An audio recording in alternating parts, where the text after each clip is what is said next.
Okay, let's talk about something huge, buying a house. For so many of us, it's supposed to be the ultimate goal, right? The symbol that you finally made it.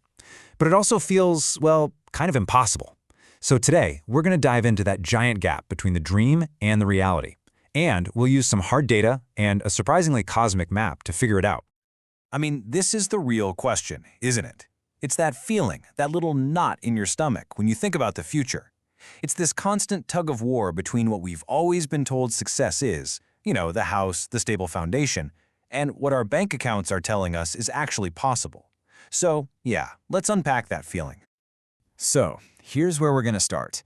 This is a 2019 survey from KPMG. And look, I know the data's from Canada, but the trends it shows, they're basically a mirror for what's happening all over the place. These aren't just numbers on a page. They're telling a story about ambition, anxiety, and a whole generation trying to figure out what security even means anymore. All right, let's get into the nitty-gritty. Before we can figure out how to navigate this whole thing, we need to understand the landscape. These next few slides, they really set the stage for the dilemma we're all in. Okay, so check this out. 72%.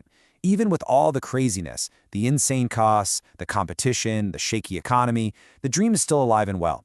A huge majority of us still want a home. That just shows you how deep this idea of home as a safe haven, as a major life achievement, is baked into our DNA. And here's the gut punch. Almost half of the exact same people who want a home believe it's completely impossible. We're not talking about a small gap here. This is a massive chasm between what we hope for and what we think is actually going to happen.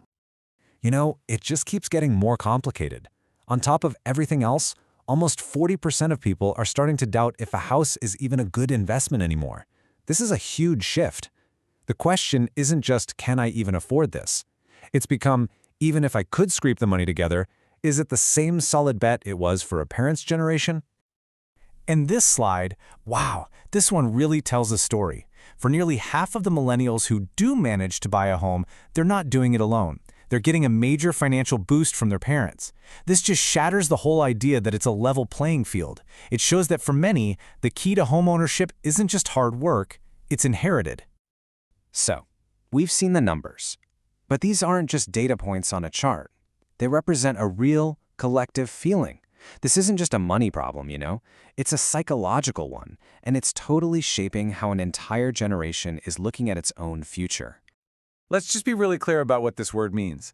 A pipe dream isn't just something that's hard to get. No, it's a fantasy. It's something you believe is fundamentally completely out of reach. So when nearly half a generation uses that word to describe their number one financial goal, well, that signals a pretty deep sense of hopelessness. This quote just nails it. This is the emotional core of the whole thing. This crazy mental state where you're holding on to a dream with one hand and already getting ready to let it go with the other. It's like you're told to shoot for the stars, but also to be realistic because you're probably never going to get there. It's exhausting. And this is the soundtrack to that feeling. It's like this constant low hum in the background of your life.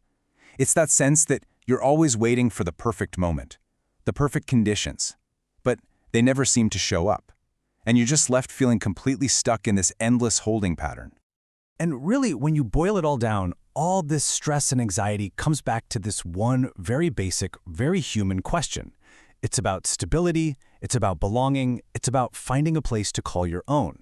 In a world that feels like it's moving faster and faster, this question of where to put down roots feels more urgent than ever. Okay, so we've looked at the data and the feelings behind it, and yeah, it can feel a little bleak. But what if there's another way to look at all of this? What if the economic story is only half the picture? We're going to make a pretty big pivot now, from the socioeconomic to the symbolic. Let's look at a different kind of map. So here's the big idea. We are not about to use astrology to predict when you should buy a house. Instead, think of it like a language, a way to understand the deeper archetypal energies that are going on. What if these statistics are just a physical proof of a much bigger cosmic story that's playing out for all of us right now? So let's actually map it out.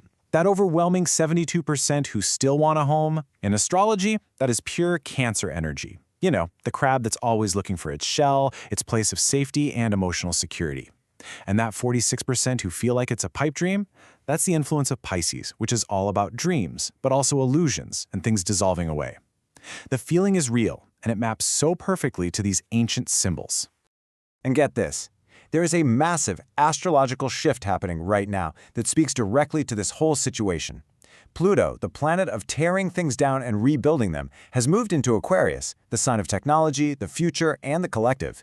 This is a once-in-a-generation kind of thing, and it suggests that our old-school definitions of wealth and property are literally being dismantled. The cosmos is pushing us to ask, what if true security in the future isn't about physical walls at all, but about our digital assets, our communities, and the power of our own ideas? So, where does all this leave us? What do we do now? Let's actually look forward. This final section is all about a different kind of strategy, one that's based on these cosmic cycles, to help us shift from just passively waiting for something to happen to actively building our future. I want you to circle 2026 on your calendar, because it is a huge turning point. We have two major planets switching signs. Neptune, the planet of dreams and illusions, our pipe dream planet, is moving on.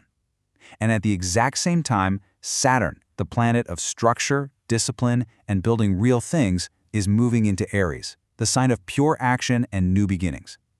The universe is basically shifting gears and telling us, okay, the time for just dreaming is over. It's time to build.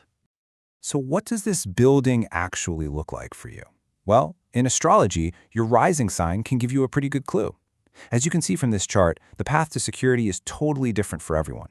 For someone with an Aries rising, it might be about building a business. For a Gemini rising, it's about investing in their knowledge. The real point here isn't a one-size-fits-all answer.